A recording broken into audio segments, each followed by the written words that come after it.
us on Instagram. Better follow me at Philly Jam 95.3 FM. Yo, hey, Rebirth family.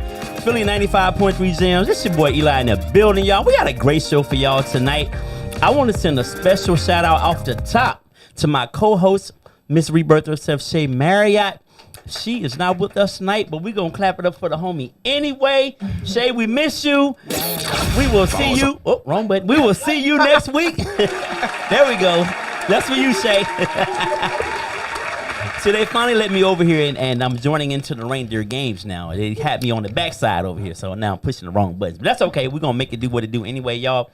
We got a great show for y'all tonight. I have a special guest. I went live a few minutes ago. Well, those of you who didn't see her, you're going to be really surprised tonight. This is a throwback from way back. Way back. My partner. But hold on. Before I introduce her, y'all, we're going to get into tonight's right here, right now. I recently learned of some information that made me happy and not sad at all. Megan Good and Pastor Devon Franklin. Is it Devon or Devin? We're going to call him Devon. Aretha's nephew, Kirk's cousin. They are getting a divorce. Couple married back in June of 2012. Wow, she is about to be a single woman out here in these streets. Which rapper will she be dating within the next year? So she gonna go from a pastor to a rapper? You gotta let me introduce you before you start talking. I'm sorry. This is the right here, right now segment. My bad. You ain't saying nothing yet. I'm sorry. I like your shirt though. But yeah, which rapper will she be dating? So for my co-host to chime in, let me introduce her, y'all.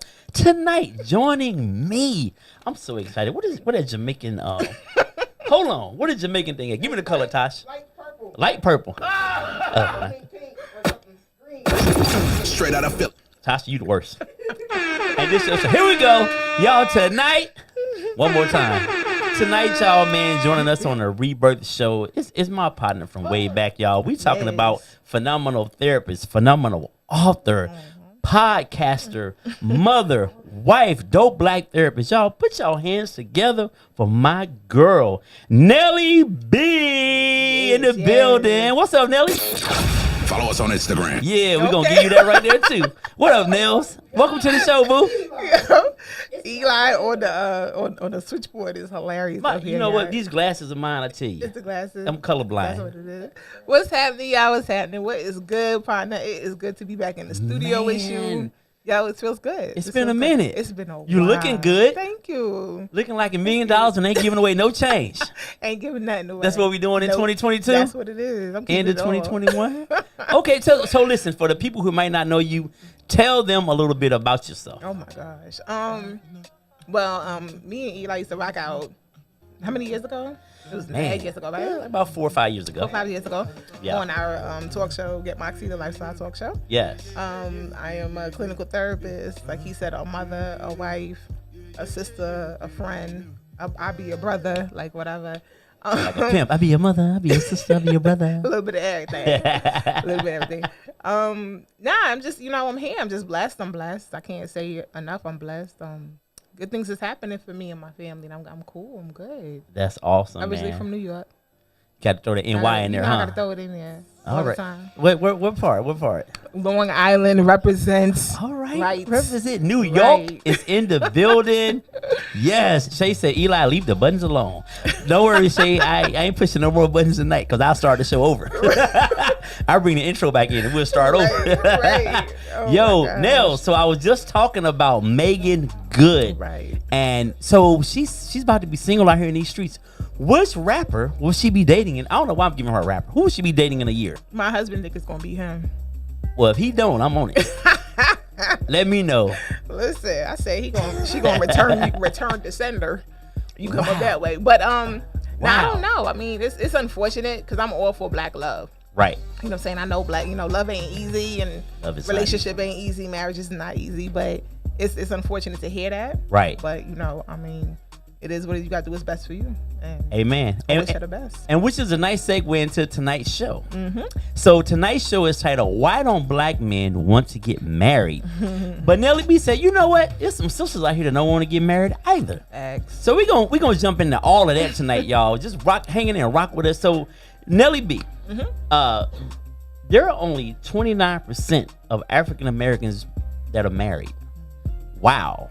That's a low number. And think about 50 years ago, I think we were around like 62, 65%. Right. In your opinion, what has happened? Like, what happened to these unions here that we no longer participate in, apparently?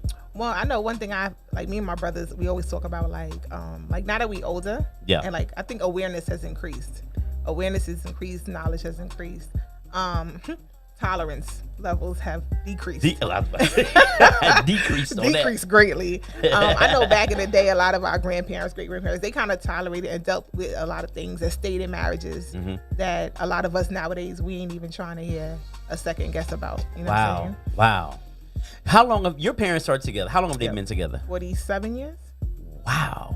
That's awesome. If I knew the applaud button, I'd push it. Oh, you gonna laugh at your parents? Hey, Shay, that was not me. That was not me pushing the button. It's Shay, my bad. It's the blue one, Nelly. It's the light blue one. It's the light blue one. Yeah. I did too. I thought I was. Yo, that is absolutely amazing. 47 years. 47 years. Wow. I was 2 years into this world when they got married. So that's a long time. Right.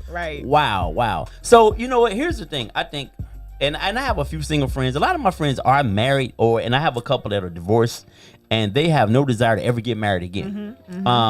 I think one thing with us is, I think a lot of it comes down to being afraid of commitment. I think that we are afraid that, you know, we lock down, we get married, and we're with this one woman that we're now throwing the opportunity away to sleep with all the other 1 million women that didn't want us anyway. Right. Right. And I think it's really, I think for the most part for men, it's simple. I think it comes down to also us not having, so like you have that role model with your parents. I didn't have that. I don't know if the people in the room have had that, but a lot of us didn't see a successful marriage growing up. My parents divorced like 2 months after I was born. They say it was on me. Right. They were good till I came. Right. Well, see, and then that's something else I said too. And shout out to everybody on my Facebook Live. I saw y'all got to throw it in there. Shout out to Shalia, Tia, Celia, shout them out. Sis, Kia, what's happening? Thank y'all for tuning in. One thing I said, and I actually, because I do also couples counseling for married couples and singles. But one thing I say is, you know, I think we got it kind of twisted. We measure our level of success in marriage based upon what we saw growing up. Wow. But realistically, we can't, because the times have changed. And we are different than our parents. So what worked for them, it's not going to work for us. And I actually learned that the hard way. When I first got married, I tried to carry my marriage the way I saw my mom and dad carry it. But then I realized, hold up, old boy right here, this ain't Tony. Okay. That ain't Tony. This ain't right? Tony. This ain't Tony. So I can't carry him the way Elaine would carry Tony. So I got to change that up. So I think, you know, to say we've never really seen successful marriages, you got to kind of measure that based upon your own experience. Because we're different. You know, what our parents dealt with, half of us probably wouldn't tolerate. Right. You know, now you know why Auntie Boo Boo is now Auntie, but she really your cousin because Dad done stepped out, but you didn't know that back in the day, you know, because they kept everything a secret. But, so is it safe to say that the level of commitment has changed? So even though commitment means the same from 1960 to now, I guess the ideology behind younger people like us, I'm going to say younger people even though we're older, but people our age and younger when it comes to marriage, I think the word commitment is now, it's negotiable. Right. It seems to be. Yeah. I mean, because there's so many other options out here now. That's another thing too. I know like back in the day, even talking to my parents, divorce wasn't even a word you mentioned. Every argument we get into, I'm divorcing you. All right, you signed it, bring the paperwork. Wow. Bring the paperwork. But you know what I'm saying? Yeah. So like, it's so many other options. Like we got divorce, we got poly, we got, you know, all these other, so it's like, hey. You know, I didn't think about that. There are a lot of, man, if you're an open couple and you want to stay together and you're willing to explore, a lot of people are doing that. Yep. And that keeps them together. So let me go back to this. I think from a male perspective, the open marriage and the poly thing, I think it's okay when men are okay with it when they can invite someone in. It's always like that. I think that typically goes well overall. But what do women ever want to? Not you per se, but do women ever want to invite a man in? Oh, absolutely. And what's the husband's role when there's another man in the room? That's usually where the lines become blurred because men can't take it. They can dish it, but they can't take it. So yeah, they want to invite women in. All right, cool, poly it up, whatever, threesome it up. But then when the women wants to bring in a man, now we got egos going for broke in the room. So it's not that it's uncommon, but it's a little bit harder when you're dealing with, Right. especially African American men. Right. And I think ego and pride is it also, along with the options that are out there. Like if you're with somebody and like you say, people don't really fight for things anymore. It's like, Right. all right, you go your way, I'll go mine. And we know that there's 20 other girls over here, there's 20 other dudes over here that want to get with you. So and especially for a man, I think if our ego, like if we found out our woman cheated on us, most men are done. Right. You know what I mean? Right. Like they are out. Flip the script. Yeah, because I was gonna say, well, why is that though? Because if a man cheat, it's like, oh, well, sis, you gotta forgive him and move on. But let a chick step out, it's like, nah, it's over. There's no second turns. So I think, so be honest. Tell me, do women almost expect their man to cheat? I think men almost expect y'all to expect us to do something. So if it happens, I should get a solid. I get a mulligan, right? Nah, it don't work like that. Now I'm speaking from a mature 40-something-year-old woman. No, I don't expect my man to cheat. If you gonna commit and you gonna do this and we got a family and all of that, then be that. Be 100%. Be a man of your word. At this point, we too old for that. All right, now when we was in high school, college, all right, maybe, all right, whatever. But I'm just speaking on my behalf as an elderly, I'm not elder, but in my 40s. Nah, I don't expect no dude. If you gonna commit to do this, then be about that. If not, leave me alone. And let me go back to your original question. Why are men out when they woman cheat? So, and I think this is pretty universal. And if you want to join this conversation, I will give you the phone number, but I don't see it up here. However, you can join leave a comment on the Facebook page. I'm going to get that number. Please call in and participate in this conversation.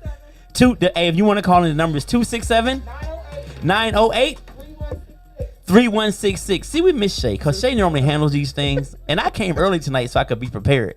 And I'm still hitting the wrong buttons and don't know the phone number. Ain't that nothing? What's the number again? Shay gonna demote me. 267 908 908 3166. Call in, y'all, and join this conversation. So go back to your original question. Why are men out? We can't stand that. Again, ego and pride. And then we also know that in our minds, and this is not every woman, because you're the first woman I know that even before C. Harvey came out with the book, Act Like a Woman, Think Like a Man, you were that dude. However, don't tell everybody. No, my bad. But you're reformed now. You're reformed now. You were that book before the book came out. You're right though. The mentality, I'm gonna say. You're right. But it comes down to ego again. Yeah. So we know that if you did that with that guy, you like him. Unless you just that chick who can just be out here bouncing around with no emotional attachment. And like you said earlier, and those who do know Nelly from the past, yeah, like Eli said, I could be that. I was that person where I could just bounce around and have no strings attached. Like Right. It is what it is. But and that's not just a male thing. It's really It's a human thing. It's a human thing, right? Right. It's that emotional, mental, I don't want to say dysfunction, but it's some issues. It is. It's some issues with us mentally where we can do that and not be affected. But and it's not that you're not affected. You just don't allow yourself to go there. Because I know for me personally, there was times when I was out there, and I glad openly say it, my whole phase. When I went through my whole phase, when I felt myself starting to get attached, I would fade to black. Wow. That's what we call it, fade to black. Right. And then dudes would be like, yo, where you at? Nah, I'm gonna hit you in a couple of weeks. But that was just me trying to protect myself from falling. You know what I mean? Because I'm human. I'm naturally gonna fall. You start treating me right, doing me right. Of course, you're gonna start catching feelings. But I during my before I got saved yesterday. Yesterday. Hey, long as you made the move. Right. The Lord know your heart. Habit, right? That's what I would have to do to protect myself. But it's out there, and just like not being emotionally available. Right. So let's talk. This is something we used to talk about back in the day all the time. I know most women, they don't want to, but when I say soft man, I don't mean soft like he can't fight in the streets, he can't hold his own. But it seems like women, here recently, they don't want an emotional man. They don't want a man who can express. I mean, you want a man who can express himself, but you don't want him to be soft. Right. How do those two things correlate? Like, how can you? I think I'm an example of that, and I don't consider myself soft. I just know how to communicate. But either you're gonna get a dude who knows how to communicate, or a dude who doesn't know how to communicate, and he's gonna be a problem within a relationship. Right. How do we reconcile those things in which we ask for? We don't want them too soft, but we want them to be able to express themselves. I think what it has to start with, the woman has to know what she really wants. And what does she mean by not being soft? Because again, Nelly now at 40 something, I'm listening to you and I'm just like, people crazy. Like, nah, I need to do it balance. We should be able to talk. We should be able to share your emotions and your feelings without me looking at you like, oh, he's a punk, whatever like that. And even if he cries or whatever the case is, I should be mature enough to be like, you know what, he's really just in touch with his emotions, and there's nothing wrong with that. But it has to be a balance. Is that okay if your man cries in front of you? Like, honestly, absolutely. I look at it as a privilege. I'm like, wow, you trust me with your tears, right? Like, ooh, I got you. You know what I'm saying? That's just me, though. I mean, again, and this is Nelly grown up, y'all. This is not the old Nelly. This is Nelly. This is 40-plus-year-old Nelly, right? Mother of 2, and now a wife. But I think it's a privilege for real, like for your man, because we understand how the ego is very sensitive.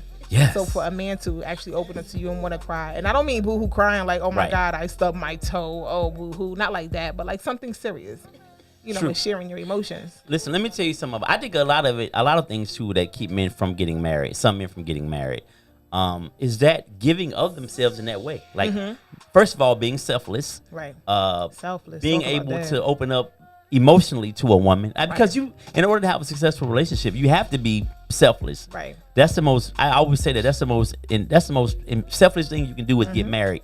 Because especially for the man, it is no longer about you. And Lord, don't introduce no kids. Say that again. You're Please like say that again. in third place. It's the children, it's the wife, and maybe you at some point. Right. So you have to be willing, and that's a blow to the ego. Because when you met this woman, when you first meet, it was all about you. You giving it to her, she loving you. It's about you, and then life starts to happen.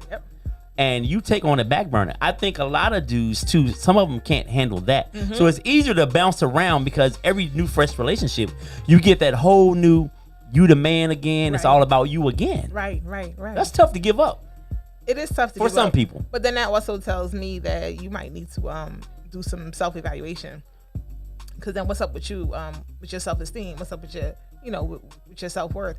Because like you said, when kids come and kids are involved, now it's no longer about you, whether it be mom or dad. Right. Like you on hold at this point. And if you can't fathom that, understanding you're a parent, like that just comes with parenting. And if you can't accept that and be all right with that, there's something within you that you need to work out, because the kids ain't asked to be here. If you ain't want them, you shouldn't. Just don't do that so you can be the focal point still. Right, pretty much. I think too, it has a lot to do with us. I mean, when you finally grow up. Yes. Because we all had the whole phase, so to speak. Yes. And I think some men maybe, I ain't gonna even say that. I ain't gonna give y'all the benefit of the doubt like that, ladies. I was gonna say some men carry out that whole phase longer than some women. But I'm gonna say negative. Right. I think some women are very good at, it's just not, they don't know. People don't know about your whole phase. Exactly. But I think that I think dudes are afraid. Like I said earlier, they're afraid to give up the opportunity to be with women that they haven't even met. Right. And we're really that shallow at times. That part. And it's about growing up, and it takes us a lot longer. Yes. And me and you have talked about this before. We're always, I think men are 5 to 10 years behind women. At least 5 from a maturity perspective. Right. You know what I mean? Let's also factor in other things such as trauma. I just got to go. I just throw that in there. Let's do it. Talk about that. Let's factor other things like trauma. Hey, Pamela Lewis, Luther Delaney, thank y'all for tuning in. That like retard our growth, that stun our growth. And it could be anything. Medical trauma, it could be legal trauma. Incarceration, stuff like that. It kind of keeps you where you are, and then now you come back out to the real world, and it's like, whoa, all these years of growing up. And so because I think we're really coming around now to the idea of therapy. Most men, most black men, I think we at least will take a look at it. Before that was a no-go. Right. We don't do therapy. We don't talk about our feelings. We don't express ourselves, and that caused a lot. That's why the commitment back in the day with like your parents and my parents, that's why I had to be so strong. Right. Because think about all the things that black men have went through and the things that we continuously face every day. If you don't have the capacity to talk about that and to get that off your chest, it will ruin relationships. It will. And when you said the commitment, back in the day, I think the women are a lot more committed. And I'm gonna say this, I'm gonna jump off of it. But they more committed to dysfunction than we are. And I'm gonna say it because, like you said, a lot of men, even back then, they didn't know how to talk. They didn't know how to communicate. It was work. It was whatever else they were doing. So they stayed because we were married. Right. The idea of marriage, the marriage, that's all it was. But there was really true, like, not a lot of connection. Whereas now we're about like, yo, we gotta vibe, we gotta connect, we gotta be on that type time. Because I know I'm a stickler for that. My husband likes to work 24/7 if you let him. No, we need balance. No, you need to be here with the kids. You need to be here with the family. You need time for us. Like, I'm not doing that. That's how, my parents were. Right. And it's cool, but it's like now that they're older, they got to relearn each other. Now they're like, who's this person I'm living with? I would be interested to know how things were when they were finally in the house alone with no kids, just them two. There you go. That's when I think I'm gonna deal with that because your life is so much centered around your children. Yep. But you know what? And another thing, I think men too. You said something that struck a chord with me. When you said your husband, he just want to work. I think that's how most men show that we love you and we care about you, by taking care of you, by working. And we don't have to necessarily be the breadwinner, but we want to make sure if we're not the breadwinner, we're pulling our weight. Right. And this is how we show that we love you. Right. Right. I know I'm emotionally and maybe physically unavailable because I'm out here on this grind. So, but the issue comes in that we're females and we're emotional and we're mental. And we need that. So if you can't give us that, then we're going to think like it's something else going on. So if you just all work, and we just centered around kids all day. So yeah, that's why we got the work husbands. That's like, hey, let's go to lunch. How they slide in there. Right. And then you wonder why your wife is not looking at somebody else. Like, I'm just saying, because I get it. That's how I'm going to show you I love you. But that may not work for all women because we need that connection. We need that. Because it's like you out working all day and then you come home and you want me to be Pinky the porn star. Yeah, we do. No, right. And we go look at you like, who are you? What's your name again? Like, what? How does this work? So, and again, because we have to be stimulated. Right. So we ain't seen you all day and you just come home and it's like spread eagle. Yeah, how? When you got the work husband buying us lunch, the work husband sitting being a good listener, listening to us talk about Boom Chica and them. Damn, like, work husband. Right. I'm just saying. He over there handsome and smelling good, and you been on the construction site all day. Just saying. Damn you, work husband. Right. It's like, what's up, sis? I've been a work husband before. Let's talk about it. Who we got? You been a work husband? I've been a work husband a time or two in my life. Dolores said these niggas be jealous. Oh, can I say that on here? You said it. It's all good. Roll with it. These niggas be jealous of you, sis. Hey, Marcus. She said niggas that could communicate is winning right now. Woo. Yeah. Sharon said there is no ifs, ands, or buts about it. If you are in a committed relationship, you should be just that, committed. It is much like a heart monitor. The ups and downs show that your relationship is alive. That's good. When everything is going smooth, flat lines, your relationship is dead. I mean, I agree, not disagree. Agree, no, I don't agree. So, who doesn't? Here's one thing I noticed about my woman. I think when we hit a period where things are going too smooth, it freaks her out. I don't know if that's just a woman thing. You tell me. Like, this can't be this great. Something gotta be going on. Yeah, I mean, and that's just, unfortunately, that's just the human mind thinking, because it's like, something is going to happen. Like, something's going to come. But why are we sitting around waiting for the ball to drop? Right. We shouldn't be. No, we really shouldn't be. When it's going good, you should embrace it and enjoy it to the utmost, and then worry about tomorrow. But that is a cognitive That's a real error. thing. It is a cognitive error that we do. It's called catastrophizing. We're looking for the what ifs, what's next, and how it's going to happen. Because we're so used to the negative. We're so used to things always happening. Yeah. And we're so used to the drama and the ups and downs of life. So unfortunately, we don't embrace when we have those good moments. We're just really worried about how am I going to get out the next issue that comes our way. Man, it's terrible. Yo, Nels, that's a horrible way to live, like to mentally to carry that around in the back of your head. It really is. Wow. The what ifs. Like, oh, this is going great, but what if, That's crazy. Yeah. And so now let's go back to something you said earlier. You were talking about the trauma being a big part of why people don't commit or why they're horrible at relationships. And there are so many men out here that have been through so many traumatic events and we'll never know about it. Right. Because most men do not talk, especially from the old school, like your father, my uncles. They're not talking about what hurt them, but they're not talking about how my grandmother may have mistreated them when they were young. I think men, over time, we have normalized hurt and pain. And then we pass that same I don't want to. We pass that. It's a generational thing. We pass that same fake courage on to our children, our nieces and nephews. I mean, our sons, our nieces and nephews, or whoever. Right. And I think that also stunts. Absolutely. It stunts our growth and it stunts our ability to even give something better to the people behind us. Right. No, you're absolutely correct. And I mean, one thing I always say, even in therapy, like, okay, I understand, like, you grew up a certain way, but why do we use that as a crutch to remain that way? Why can't we learn from that and do better? Right. You know what I mean? It is generational, but just as it's teachable and just as it's generational, it can be broken. That's right. Like poverty. It can be, right. Anything it's really can be just broken. A choice. Wow. My favorite saying, the power of decision is your own. I used to hate when you said that too. But it makes so much sense. Yeah. If you are just joining us, y'all, you listen to the Rebirth Show, y'all, here with my girl Nelly B here on Philly Jamz 95.3. We are here rocking the mic tonight. So, Nels. Yes. You said to me earlier, I know we have a break coming up really quick. So, Nels, you said that how come some women don't want to get married? What's up with the sisters out here that don't want to take that ring? I think, again, trauma, traumatic stuff. Enduring a bad relationship. Keeps them from even believing that a good one will ever come back around. So it's like, maybe not. Maybe I'll just stay single for the rest of my life. Some women don't want to take that risk again. Do you think it's hard? Is it harder if you have grown up with everybody being single? Your grandmother, your mother, your aunts, and now here you are. You haven't seen any of them be happy in a relationship. Does that I guess create or make you see relationships in a different way? Absolutely. Influence is real. Influence is real, and it does definitely play a part in your decision making. But like I tell people, and I know you said you hate it, but the power of decision is your own, because although we have influence around us, you still have a decision to make. You could be just like them, or you could choose to be otherwise. So we could be sitting in a room right now smoking a blunt, and I can get high off the influence, the contact, the smoke in the air. Right. But I got to be the one to say, let me get that blunt. Let me take a hit off the blunt. You see what I'm saying? Yeah. So influence is real. It does sway. It's on you. It influences you, but it doesn't ultimately make your decision for you. Wow. So.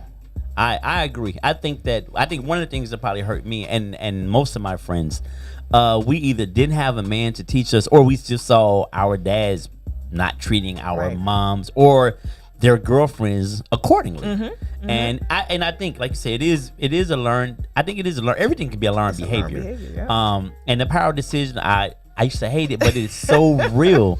The power of decision is your own. And I think a lot of times us as men, and let me say this part. I think some women make it too easy to not have to commit. So I want to get into that after we get ready to take this break, y'all. You are listening to the Rebirth Show here on Philly Jamz 95.3. We will be right back.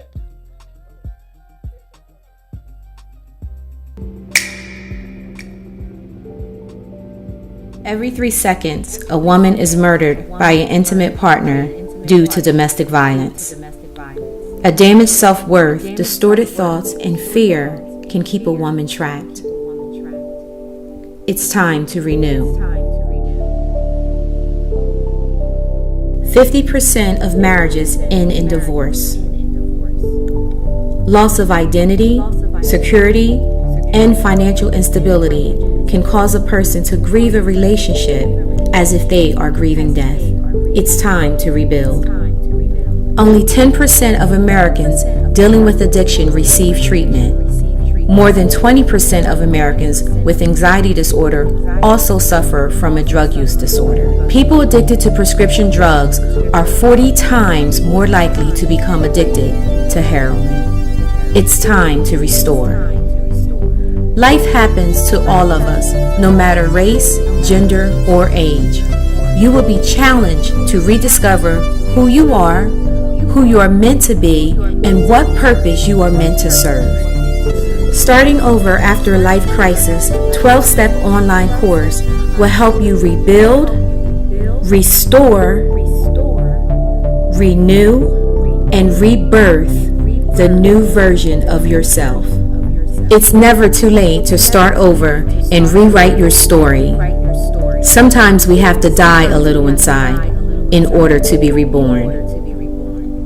The rebirth.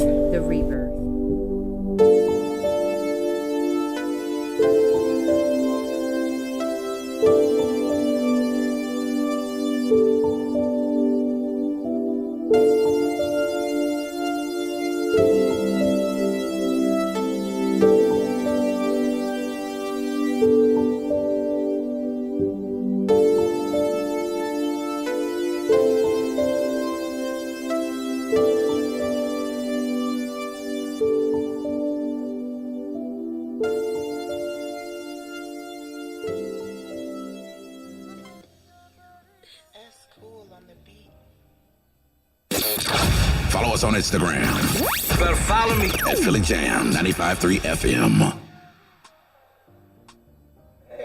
Hey, and welcome back to the Rebirth. Listen, I'm so green with this thing right here. Thanks, Nelly, for taking the mics off mute. I got you, baby. I got Hey, you. welcome back to the Rebirth Show, y'all. So I'm here again with my girl, Nelly B, y'all. Again, What's it's such an up? honor. Nelly B, I miss you. It feels good to be back in the studio with you, boys. It do. Nelly B done came up here. She blonde now. You know, she got Snatched. the hourglass. She Yes. snatched like a bad 3-year-old little kid by the angry mom. Hey. Killing him out here in these streets. That's what's up, Nelly. I'm trying to do something with myself. I'm trying to do something. So Nelly, before we went to break, I had a point I wanted to make. But however, before we do that, I want to play this clip, which was really kind of the catalyst for this show. Why don't black men want to get married? You guys take a listen to this. Again, please feel free to leave comments. Nelly B is going to be reading them on the other side here. Right. Or you can call in at 267-908-3166. All right, Nelly B got the number over there. Nelly trying to take my job. Married compared to 48% of all Americans. So I want to go to Rotimi and then swing over to S1 and just pose the question, why do you think that black men don't want to get married, man? I think, we don't see in our society, we don't see a successful marriage. We don't see enough of them. So we attribute it to being a headache. We attribute it to divorce is eventually going to happen. We attribute it to being something that doesn't really last long. And so it takes kings to say, you know what, let's make love cool. Let's make a marriage cool. Let's put that in the forefront instead of the thotty life. Let's say, yo, this is my woman. This is my queen. We don't do that enough. So I think people are scared of it. I think commitment is a big thing. We don't know how to just commit to one person because fear, so I think fear runs a lot of that. That's one. You got married at 25, brother.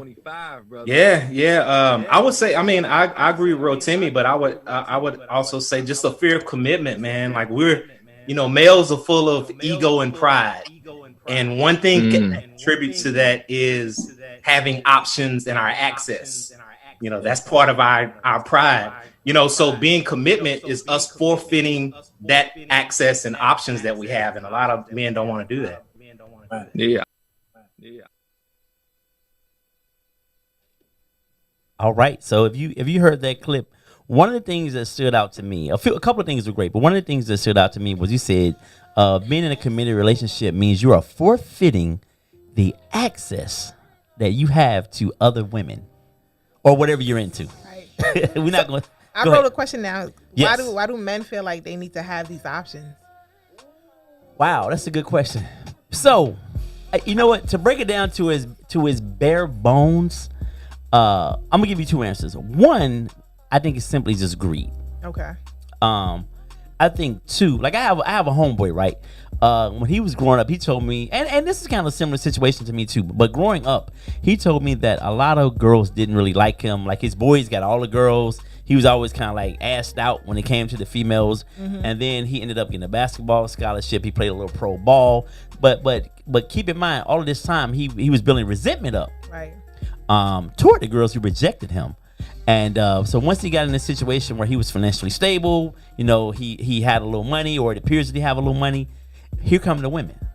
And so he took delight into having those women that he couldn't get back then. So I think that's a reason too. I think because of rejection, and now here's this opportunity, so I'm gonna run out with it. Two, another situation too, I think your relationship with your mother, who is the first woman you will ever love. I think if your mother doesn't, and this isn't always the case, but I think for me, I think you have to kind of see your mother carry it in a certain way, and to show you that this is the kind of woman you should desire to have. And if your woman is a respectful woman and she's carrying herself a certain way, and I think this is all you see, like if you can see pimps and players in the neighborhood, you say, oh, that's all you seeing, so I'm gonna pimp women too. Right. But I think if you see that positivity, I think you would gravitate toward that type of woman. But what was your original question? Why do men feel like they need to have all these options? And it comes down to just being greedy sometimes. So it feeds the ego. And I was thinking that too. I said It feeds the I feel ego. like a lot of times men, they desire these options because they need that constant validation. Absolutely. There's a lack of some self-esteem, self-worth, something. So you need to have, it's like a crackhead, that next hit to still feel like you it. Yeah, I mean, I don't know how we could talk on this show, And but you know what I mean. I know You get the exactly, point and I'm that's making. why people every once in a while they want to go out and test the waters and see if they still got it. Right. That's what that whole thing is about too. But isn't that a level of insecurity? I think absolutely. But I think also if you're with somebody who doesn't make you feel like you the ish, Right. you know, either by telling me, damn baby, you look good, damn I like your hair, or damn them jeans looking good on you. If you never get that validation at home or with the person you with, what are you gonna do? Right. Because the streets gonna give it to you. Absolutely. I think too, and that's a valid point, but I think also too, where we going back to the word I like to use, self-evaluation. If you're doing your part and you're doing your part the best that you know how, the right way, Right. you shouldn't even be lacking that at home. You see what I'm saying? I'm saying shouldn't be. Yeah, But yeah. I'm saying if you're doing your part, if you are playing the part of your whatever role you are, and you're doing that effectively, you should be getting those compliments. You should be getting all that. But if there's been trauma, if there's been issues, Right. and now there's a breach of trust or whatever, and so you may not get it as much as you would have liked to. You need to be Or honest as with much some as you things. need it. Or need it. Sometimes it comes down to, let me read this by Carlton Gray. Okay. He said it depends on this. Hang it, what I do with it. It depends on the stage of life they're in. There is no blanket response. Younger men believe they can have options because women don't set standards, which I was gonna get to that. And Nelly, we used to talk about this all the time. Women set the tone. Yes. And remember, I used to say, always say that. if women start liking dudes who pull their belts all the way up to they pants. and look like Steve Urkel, Uh-huh. guess what these jokers gonna start doing? Pulling their If they pants say up. we only dating Right. dudes who look like that, Right. y'all set the tone. We do. And I just, to this day, I know women do not know the power that they have. And you said something earlier. You said it, and you said it right. We make it too easy. Some women make it too easy. Right. And that's why it's easier for the men to go out to wherever and just get thoughts. I'm as they out. call Forget them. you. I'm gonna move on. Rather Yeah. than having a woman at home that's going, like, mom, take care of business. And another thing too, that takes work and commitment. And if you're not committed to the commitment, then you're not gonna do that work. It takes maturity too. It takes maturity. Like, listen, I'm damn near 50, and I'm still, and I'm glad because that means I'm alive. Right. I'm still learning new things every day within my relationship, and it's just, it blows my mind sometimes. I was like, well, damn, I've been this person this long, and I just figured this out. It's bugging me out. So this is the thing, and I'm gonna get to Marcus's comment. Shout out to Melinda Green watching us from Jamaica, man. Hey, Melinda. Appreciate y'all. Yes, definitely. Shout out to y'all. I'm gonna get to Marcus's comment. Sharon said ego and pride is the devil. But Agreed. what you just said about you just learning, and this is something I tell my couples in therapy, is okay, change is inevitable. Right. We're gonna change every day. But in order to have a successful relationship, marriage, whatever you're in, y'all gotta lean into the turn together. Right. So meaning, like if you're on a motorcycle, and I've ridden one once and never again, but when you turn it, if you're riding with somebody, you can't be turning and leaning into the left and they leaning to the right. What's going to happen? Y'all going down. Right. So when these changes are happening in relationships and marriages, this is where the communication has to come in at. So y'all can lean into that turn together. So again, the more you growing, that's the more y'all gonna connect more you guys will be successful. Right. But we don't do that. It's like you said, now you almost 50, you've been with your wife for how many years, and you're like, wow, I'm just now learning this. And you're gonna learn until y'all die. You should. Yeah. Because life is cyclical. We're gonna continue to change. That's just a part of life. And I think too, and we used to talk about this. This is one thing I truly, truly believe. I think that, we have to, if you're not in tune with the person you're with, then you definitely won't even understand or realize that you need to now love them differently than you did 10 years ago. Let me go here. If you're not in tune to yourself first. Well, amen. Then you're not capable. Then you're not even capable of seeing and knowing what your partner is in need of, or it's not even gonna If work. I see one more back on this camera, no, I'll play it. I'll play it. It starts with us. You're right. It starts with us first. Which is why we shouldn't be jumping into relationships when we're not emotionally, mentally, psychologically, same thing. We have to be ready. That's right. And most of us are never ready. Never. When I got married, I thought I was ready. Yes, until sir. I got married. Yes, sir. Then I was Yes, like, sir. oh, this is some bullshit Yes, right sir. here. Exactly. But you learn to flow with it. Listen. I was saying, I said, yo, they didn't tell me this part. Hold on. Nobody told me about this part right here. And you know what people say to me? I know people. I used to ask people, like, what's it like to be married? And they just give you the same cliche answer. Marriage is what you make it. What the hell does that mean? Exactly. Like what? And when people ask me that, I never say that. I was like, well, it's what you make it. That's bullshit. It's a rough. All right, it's a rough. Now there's some great. Trust me, there are some great times. Oh, absolutely. But there are some stressful times where you just like, what the hell wrong with her? Well, it's like I always say to people, and I always use this in therapy. Like, listen, at the end of the day, you a piece of work individually by yourself. You know, sometimes you can't even stand you for some of the decisions you make, some of the thoughts you have. Sometimes you look in the mirror and be like, you so stupid. Why did you do that? So can you only imagine somebody dealing with you? Like, you got to be easy with your partner, like, for real. You really do, because you was a piece of work too. I don't care how much you got it together. I don't care how saved you are. You a piece of work. Something you used to say all the time, and I think it's so true. Shout out to Julius Mickens. What up, homie? Vin Rock. What up, baby? You used to say, "Would you marry you?" And I used to be sitting there thinking about that like a doofus. When you would say that, I used to be like, "Hell no!" I wouldn't say it out loud, but because I think I'm a good. You know, we all think inherently we're good people, but we have some flaws about us that make you be like, "Oh hell no, I ain't trying to deal with that." Exactly. Let So, me read Marcus's comment real quick. Marcus, shout out to you, baby. He said, "I think we as black men hold on to past relationship scares. We are slow to trust, our tolerance to deal with relationship issues, and we lack the true understanding that a relationship is a unique thing, not a general thing. What may work for Sally and Billy don't work for Ted and Tammy. So my personal, emotional, financial, and family upbringing dynamics makes up each person. But when two people collectively blend all together and grow to understand each other's differences, our magic, like something magic like my wife and I 30-year union. Not perfect, but acceptance to each other's differences, because no one wants him but his wife." Marcus is Hold on, Marcus. How long they been together? 30 years. Marcus, you ain't but 42. Goddamn. What up, Marcus? Marcus riding that thing out, honey. Riding that out. That's a good dude right there, and Tammy, good people, man. Definitely. I shout out to Ronnie Baker. What up, bro? I think I agree with what Marcus said. I mean, but Nelly, to go back to what you used to always say, would you date you? I think that right there has to be self-reflection, which should be done prior to going into the relationship. Right. So I think you have to get yourself to a point where you will say, yeah, I would date me. And most people won't ever be honest and answer that question honestly. Of course, I'm the bomb. Right. I'm this, I'm that. But you're only thinking about your great qualities. Right. Most of us have some wish with us. And like you said, unresolved issues from our past, from our childhood, trauma we've dealt with. The secrets you ain't tell nobody. Okay. When Uncle Rob, might have played in your ear, your ear hole.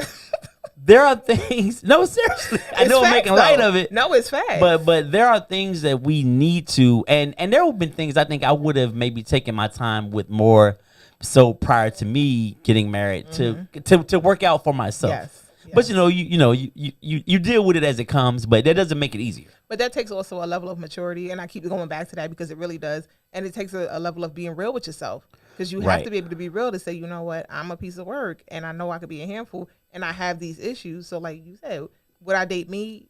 I mean, I might not. So then a person that's willing to date you, a person that's willing to commit to you and marry you, you need to try, chill out, relax. Let's figure this out and work this out together. Like, chill. It's all right. And the crazy part, I think a lot of people confused with getting older, maybe having some gray hair, maybe being in a few relationships, that you are mature. Nah, that ain't it. And I think that throws a wrench in a lot of things. Oh, yeah. Age does not make you mature. Shout out to Corey Van, Dave Fuse. What up, Fuse? What do you say? See, Corey Van say, see my comments on YouTube. Oh, did you leave a comment? Let me see. Hey, Liz. Shout out to Liz. Shout out to Janet. Camille, shout out to you. Thank you for tuning in. Linda Gardner, thank you for tuning in. Pauline, Kurt, thank you for tuning in. Thank you guys for tuning in. See, Nelly B bringing the folk back. Hey, all of you people that are tuned in tonight because of Nelly B, I want you to bring your stinking asses back here next Monday. Every Monday. Every Monday at 7 o'clock Eastern Standard Time. That's 6 o'clock in the Central. That's 5 o'clock in the Mountain West. And that's 4 o'clock on the West Coast. On your way home from work, you can tune in, Listen, baby. tune in after my mixed fit class from 6 to 7. Yes, after tune in Nelly- after there you class, go. and then you come on and tune into the show. There it is. There it is, Nelly B. Yeah. So I think we definitely have to mature, and you need to be mature prior to asking a woman to marry you. Right. That happens a lot, and I think a lot of people get married because of situations. This may have happened. That may have happened. It may be you may have been with somebody, and now somebody has passed away. Right. And I think people get married for all kind of reasons other than love. Well, what's love got to do with it? But say it again. I mean, this is I'm just asking. Because what's love? Because real talk, I love my husband. I care about him, but sometimes I can't stand that man. And sometimes I don't love him. But no, realistically though, love really ain't got nothing to do with marriage. Wow. It don't. It's about the wisdom. It's about the knowledge. You know, knowledge is gaining the information. Wisdom is actually implementing the information. That's what marriage is really about. It ain't about love, because love comes and go. I had a client tell me, I just fell out of love. Well, that's because you fell in love. He said, I just fell out of love. Yeah. And I said, that's because you fell in love. My theory, and this is just Janelle's theory, and it doesn't mean that it's right. It's just Nellie's theory. But I feel like you don't fall in love, you grow in love. Wow. Damn. You grow in love. You don't fall in love. No. I'm going to reevaluate my whole thing right now. Let me read Corey Van. What up? Corey Van said, wives are batshit crazy, including mine. And I learned every bit of it. Marriage is work, and it pays well if you do your job. There you go. Well, I say it pays well. It's such go. a business. There you go. That's what I'm saying. Knowledge and wisdom. When you go to work, you have to use your knowledge. You got to use wisdom. Not necessarily that you always love it.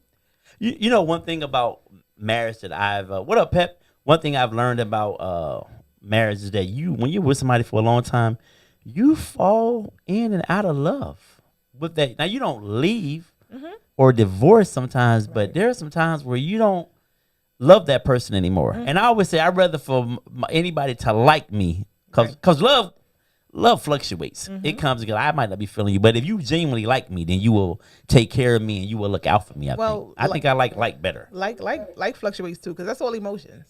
You know, I could wake up today and be in a good mood and I'm great, and then I get a bad phone call and where's my emotion at? I went from being happy to now I'm sad or now I'm angry.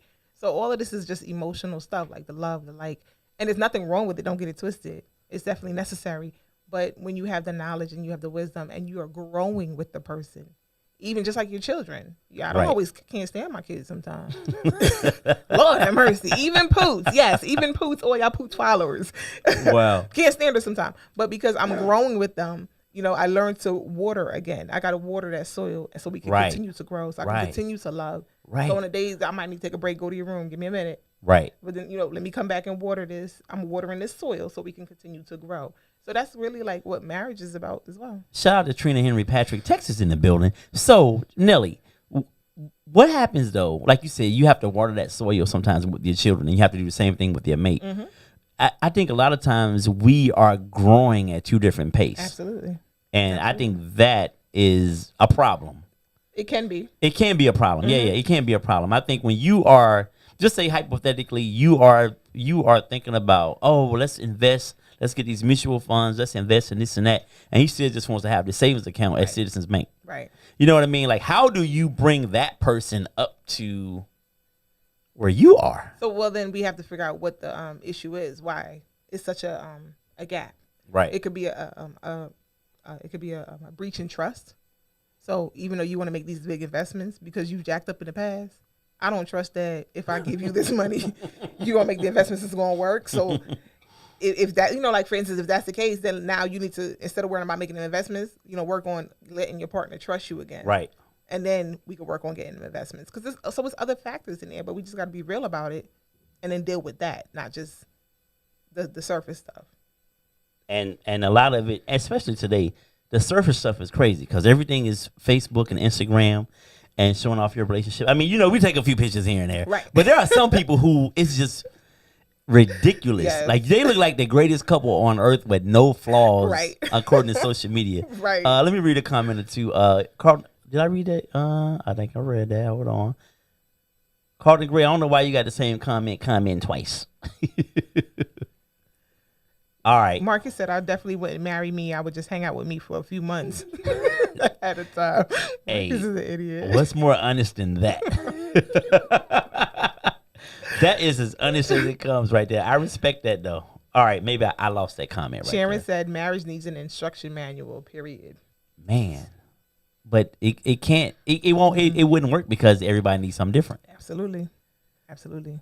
But it would be nice if there was somebody to say, all right, these are the do's and don'ts, other than just don't cheat, because it's so much deeper than that. Right.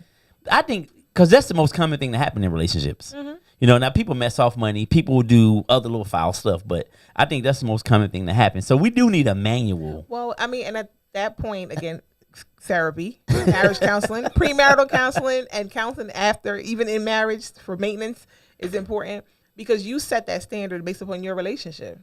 That's why I said, I can't base success of marriage upon what my mama and grandmama then had because it's two totally different periods, two totally different people. So what you guys would be all right, like, and I'm not all right with this, so husband, don't even think about it. But if I'm cool with a threesome with my mom and dad, they not cool with that. You know what I'm saying? You know what I mean? Like, that's a standard. I'm just saying, that's a standard that I'm setting in my relationship that we good. We can have a third party in here. Right. Now, this is just hypothetical because, no, I'm not with that, okay? I know he probably listening like, a word now? Nah, no need. Let go. Not even. But I'm just saying. Right. So you set that standard. Right. You want a manual to your marriage? Write your own manual. What did you want your marriage? Because that's to gonna look work for like? y'all. There you go. That's what's gonna work for y'all. It definitely can't be universal. Vinny said relationships should be viewed in the context of one's culture, i.e., Muslims, Mormons, Christianity, etc. We don't have to subscribe to Eurocentric ways. Right. I'm just saying, hey, Takosha. She says they will get on your nerves, but it is work. Hey, y'all. What up, girly? What up, Quinn? Shout out to Quinn. Jess, Nicole, Pam. Thank you guys for watching. Trina says you have to fall in love with the covenant, and then loving the person is easier. Wow. What if you don't go to church though? Well, it ain't gonna work. ain't gonna work. I mean, I'm a strong believer that you have to have some type of faith, some type of something to believe in that's bigger than you. Right. Whatever it is, to what degree. I mean, I don't know everybody. Some people have the universe, the stars. You know, y'all know I'm a licensed minister and I promote God, but at the end of the day, whatever works for you, work it. You know what I mean? So, yeah, to some degree, some type of faith, something. I agree. Whatever that looks like for you, I think you have to have something to lean on because sometimes it's beyond you two. It's beyond you. It is beyond you two, and who you need to have something to turn to, not the homie, right? Not the home girl, not your hating ass sister, hello, or brother. Like you have to have something that you can lean on, something of substance. Absolutely. If not, you're in trouble. And we ain't talking about the bottle. Yeah, we are not talking about the bottle. Just saying. The bottle or the blunts. No, well, now we're not talking about that. This is a Christian show. It sure ain't. Somebody say, amen. Well, don't make me preach tonight. God said, let there be lights. I'm not. In your marriage. I can't. Let there be light in your marriage. God said you can have the horse. I mean. And like, the carriage. Go ahead. What you say? No, I just feel like it's not simple, but it's simple. Like, yo, if you want it, do it. Right. If you don't want it, don't waste people's time. Like, it's going to take work. It's going to take sacrifice. We got to call her in. Oh, yeah. Hold on. We got to call her. Let's bring our caller in. Hey, Marlena. Shout out to you, baby.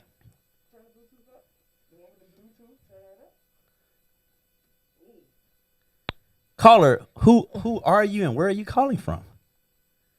What up, bro? Hey, it's Miss Rebirth herself, y'all. Shay is on the line.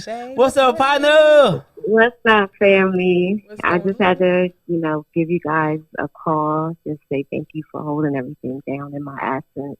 What up, Nelly B? It's What's good to up, see baby? you, love. Thank you for having me. Sorry in this circumstance. Absolutely. Y'all doing your thing tonight. As I knew you would. So. Definitely. Hey Shay, yeah, I know. That's what's up. Shay, I got that text. You said Nellie's holding she running the board, so I don't need you. You're expendable. Nellie trying to take my job because she hit the buttons better than me. Nah, I actually messed it up. Just because I started the intro of the show in the middle of the show, Shay, don't mean, I'm not worthy. Nelly, holler at me next week. Holler at me. Wow. Hey, Nelly, I'm going to tell you one thing about the Rebirth show. The pay is low. You know what? Let me hate right now. The pay is low. Don't do it, Nelly. I can't. Oh man. Yo, Shay, feel better, man. We love you. Definitely. And hopefully Thank we you. gonna I have love you. you guys too. Shay, when you come back, bring your Yeah, I'll own be mic. back. Bring your own mic. I'll be back on Monday. All right, bring your own mic. He said pre on, right? Don't act like that. Don't act like that. I want to wish all the rebirthers, everybody that's tuning in and listening, happy holidays to you guys and a happy new year. I pray that God is covering you and your families. And I'll see you guys back next Monday. All right, let's get it. All right. See you, Shout out to Shay. Shay Mary for calling in. Good. We good? All right. So, Carlton, that was Shay calling in. Sorry you couldn't hear it because I'm live. So, if you were on the YouTube channel, you would have heard that conversation. Sorry about that, Gray. So, Nelly, we're getting ready to wrap this thing up and put a little bow on it. We got Already? just a few minutes left. What that clock say right there? Oh, my gosh, already. Time is flying. 57. All right. We got 3 minutes. So, Nelly B, for black women, I'll speak for the fellas. Okay. For black women who don't want to get married, and what any comments or anything, because marriage ain't for everybody. It's not. So, but for the ones who right now think they don't want to get married, what would you say to them? It's all right. Ooh. It's all right. Y'all, the reason there's only 29% of us is people with the attitude right there. That's why only 29, because the brothers want to get married. That's why there's only 29% of black folks married. Go ahead. No, you know, and I'm going to say it's all right because if you don't want to get married, don't do it. Because it's going to be nothing but hell and dysfunction. And no, if you don't want to get married, don't do it. If you feel you're not ready, don't do it. If you think you'll be ready later on, then do the research. Know what you want. Know what you need to do. Don't rush it. Know what you really desire. Know what you're willing to tolerate and what you're not willing to tolerate. Do we get married because it's expected of us at some point in time? Is marriage overrated? It is. It is because of these these European ways we have taken on. Mm. Well, that, and we can go here too because of what the church. The church. That's a whole nother episode. Tune in next week. No. No, but the church, what religion puts on it. Is there anywhere in the Bible that it mentions marriage? No. And I said this a couple of weeks ago on the show. I said that everything that we subscribe to from a Christianity or religious perspective, I said God wasn't married. God got a baby mama. God was not there raising his son. I'm putting it in street terms. Right. I'm putting it in layman terms. And God's son went out no streets and got himself killed because his daddy wasn't around. Don't that sound like if we put it in the here and the now? And I know I'm being blasphemous, but I'm not. I'm thinking about the city of Wilmington, I guess. Right. But however, everything that we're supposed to subscribe to, the Bible, where does it like? Yeah, the Bible doesn't say anything about marriage. It doesn't. Marriage isn't important to God. Marriage is not important, meaning, because if it was important to be marriage, it would continue up in heaven. It's not that important. That's something for us, for here on earth. Right. And so, and when I say not important, I don't want to seem like it's not important, but it's not like you must have in order to make it in. Right. You know what I'm saying? So when I get to heaven, I can be single? That's between you and God. I can't judge that. That's between you and God. Yeah, that was Paul. That was the Apostle Paul's. It's better to marry than to burn. Yeah, that was Apostle Paul's explain that real quick. Declaration to the people of his time. And so one thing that you want to remember, when you read in the Bible, make sure you read the history of whatever you're reading. Mm-hmm. We can't just read one scripture and be like, oh, that's just what it is. You got to read what was going on during that time, what was, because even I think it's in Leviticus, it said women shouldn't wear clothing pertaining to men. But who says that pants are for men? And it wasn't talking about that. It was talking about the army gear. It wasn't saying that women shouldn't be out in the field in the war. They should be home with the kids, cooking and cleaning. It has nothing to do with pants, but we put pants. Well, that's all upside down. Right. So, yes, Paul did say that it's better to be married than to burn, but also to the point of everybody running around sexing every dick, Tom, and Harry and Mo. So to alleviate what was going on during that time, he set a standard for that time for those people. Right. And again, it's all left up to interpretation. I know we get ready. I know we're running short. So I would say this to the fellows. Hey, Tony Ward, we over, right? We over our time. So Tony Ward says they get married for convenience and it's a requirement for some, depending on how they were taught. They were raised with the notion that it's right. It's the right way to live. Mm-hmm. And that's the generational stuff that has been passed on to our folks who passed it down to us. Right now, we're going to get ready to wrap this show. We're a little bit over our time. Listen, I want to thank you all for tuning in tonight. Thank you, Shay, for calling in and checking in with us.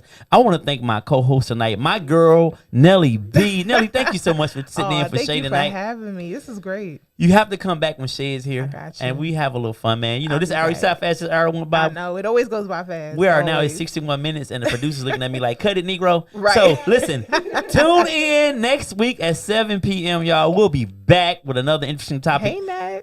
Tune in to the Rebirth Show on Philly Jamz 95.3 every Monday at 7 o'clock. Love and peace.